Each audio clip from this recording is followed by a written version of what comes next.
Welcome back to the channel, everybody. CNN, Destructive News Network news, no matter how destructive. And we have a big story in Columbus, Ohio, a city that we look at, a city that has a lot of violent crime, and most of that crime being perpetrated by youth offenders, children, the Kia boys, the Game Over boys, violent carjackings, violent viral videos, live streams of them racing through streets, residential areas at high speeds, purposefully crashing cars, things of that nature. Why I'm doing this coverage here is the Columbus City Schools, they're having a massive issue with their teachers. The teachers have decided to go on strike. This is just before the school year's beginning in Columbus. And I see this as a catalyst for problems in the entirety of the Metro of Columbus. If kids aren't able to go to school, they will be left in their communities. If they're left in their communities, they'll be idle. And if they're idle, only bad things will happen. A lot of these kids, a major part of their survival, a major thing sustaining them in life is the classroom. School is important. School is important to these children specifically in these metro areas, Linden, all of that. They're going to struggle without school. A lot of these kids, their meals for the day come from school.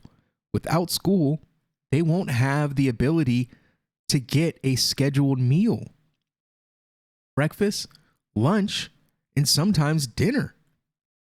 But you got over half of the meals for the day coming from a source that might not be there when the school year begins. That is going to cause a massive problem for other people and other systems within the city. Child Protective Services, the police, the social workers.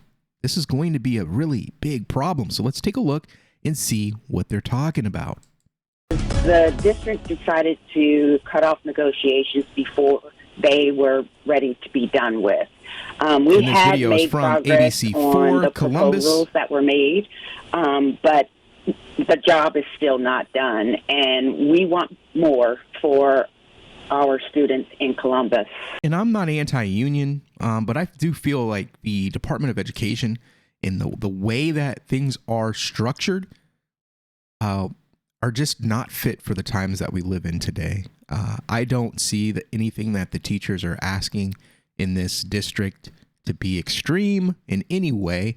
I don't have any of the contracts. We don't have copies of those. So we can't see the nitty gritty. We can't see the fine print. But at surface, it just seems kind of petty, especially given the fallout that could take place if this lingers on for much longer. Thanks so much for joining us on NBC4 at noon. I'm Brad Johansson, and we begin with breaking news. Right now, parents, students, teachers, so many members of the community are now frustrated as the clock is ticking down to the start of the school year. Columbus teachers have voted to strike. This morning, teachers gathering outside schools to picket, pushing to get what they want, so they say they can provide students with the best educational experience possible. 94% of union members decided that striking is the right decision, and the board says they're disappointed by that decision. But teachers say the last offer they received brought on this decision. As the start of the school year grows closer, set to begin on Wednesday. We have team coverage for you this afternoon. Let's begin with NBC4's Matthew Herchik. He has been speaking with teachers picketing at Columbus's downtown high school. What's the message so far out there, Matthew?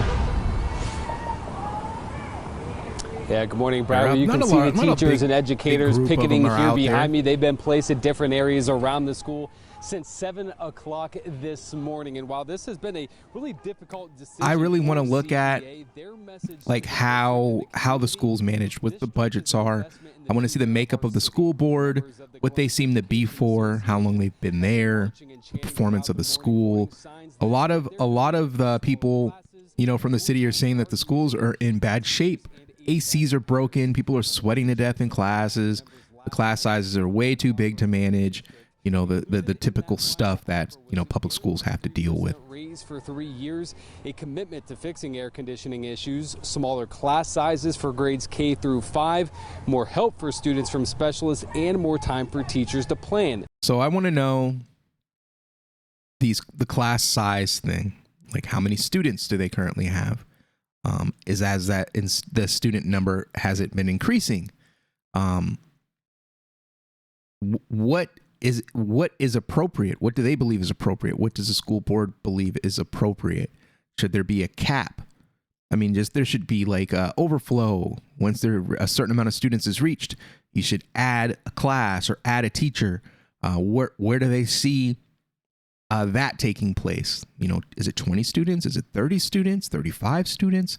How many desks should be in each classroom type of deal? The AC thing, I think that's a non-negotiable. They need to fix that stuff. Schools should have air conditioning. It should be appropriate for a student to be in a comfortable environment. It shouldn't be in there sweating, having to open windows like back in the day. It's ridiculous. And despite that, 94% of the union members, like you said, voted to strike. And while there may have been some who opposed the move, CEA spokesperson Regina Fuentes says they will support whatever decision educators choose to make with the start of school on Wednesday. Man. I can't speak for those that weren't, that did not vote for the strike. They got a couple of days to get this right. It doesn't necessarily mean that those people aren't joining us in solidarity. I don't have those numbers. We are going to continue to support and lift up our members, whatever choice they make, and hopefully encourage them to continue fighting for the schools that Columbus students deserve. Now, Fuentes says that they have made progress on some areas of the proposal. However, as you heard earlier, I don't want to go too deep into, the education piece, because the reason why I'm doing the story is because it links directly to the city and the city's children. And this is going to be a massive gap in those kids' lives. And what are they going to do in the meantime when they don't have 8 hours of their day occupied and they don't have access to those 2 meals that they're guaranteed by being in school? What happens? What's the recourse for that? What is the plan to take care of those children? Thank you again for checking out the channel. Make sure you hit that like, hit that share, and we'll be keeping up with what's going on in Columbus as far as the school strike and the youth crime going on there by the Sun Children. We'll see you later. Peace.